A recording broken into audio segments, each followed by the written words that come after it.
Hello, if you don't know me, my name is Sparrow, and I am a professional tatted lace maker, couture accessory designer, and shuttle tatting instructor.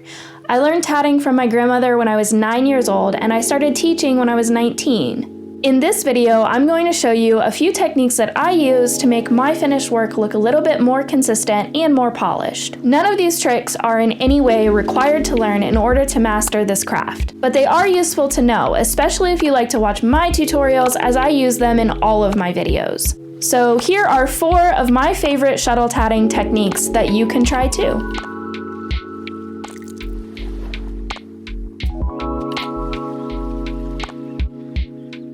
If you've watched any of my TikToks or making of videos, you may have noticed that at the end of every ring, I drop the shuttle through the ring before closing it. This is called posting the shuttle, or posted rings. I like this trick because it makes the rings lay a little bit more flat instead of twisting slightly towards the front. And it also makes rings a lot easier to open if you happen to make a mistake and need to work back. There are a few variations to this trick, but my preferred method is to make an extra first half of a stitch at the end of my ring and then drop the shuttle through from the front to the back.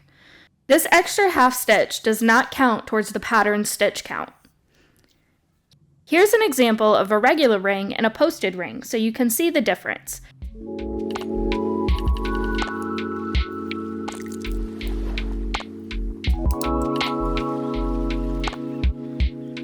I always use 2 shuttles rather than a shuttle and ball, even if I'm doing a simple pattern without any advanced techniques. This is because when I make my chains, I use the second shuttle to tat with, and I make my chain stitches unflipped or upside down. Because of this, I don't have to flip the piece over, and it allows me to tat a lot faster. It also means that my chains automatically face the right side, so I don't have to think very hard about making my pieces have a front side, back side.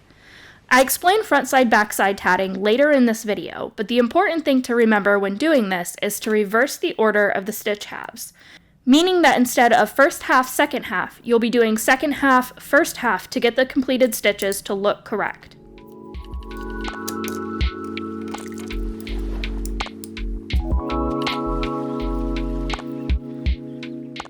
Like posted rings, this is just a trick to help the chains lay a little bit more flat. Although we tend to think of tatting as being flat already or 2-dimensional, it's actually 3-dimensional. When we make chains normally, they tend to crowd a little bit, with the first and last stitches fighting to occupy the same space.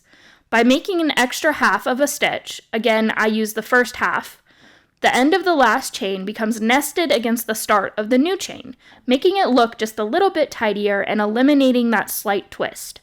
I only do this when there is a single ring between the chains. In a cluster of rings, the chains end up at a different angle, so this extra half stitch is unnecessary.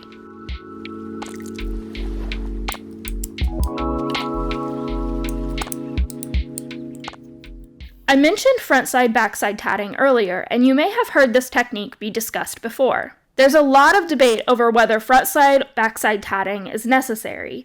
And while I don't think it's required, I do think it makes a visible difference in the look of a finished piece. If you look closely at a picot, you'll notice that on one side it falls neatly between 2 stitches, but on the other side it looks a little bit different. This is because while we define a picot as a space of bare thread between stitches, it is also the thread that makes the cap of a stitch on the back side. Front side, back side tatting just means that we are going to pay attention to which side our picots look nicer on, and intentionally try to keep them all facing one side. So anytime I tat with the back side facing me, I make a picot fall between a first half and a second half of a stitch, rather than between 2 complete stitches. As I mentioned earlier in the video, with the way that I make my chains, I don't have to think about this at all for chains. This only becomes an issue when I'm making reverse or thrown rings.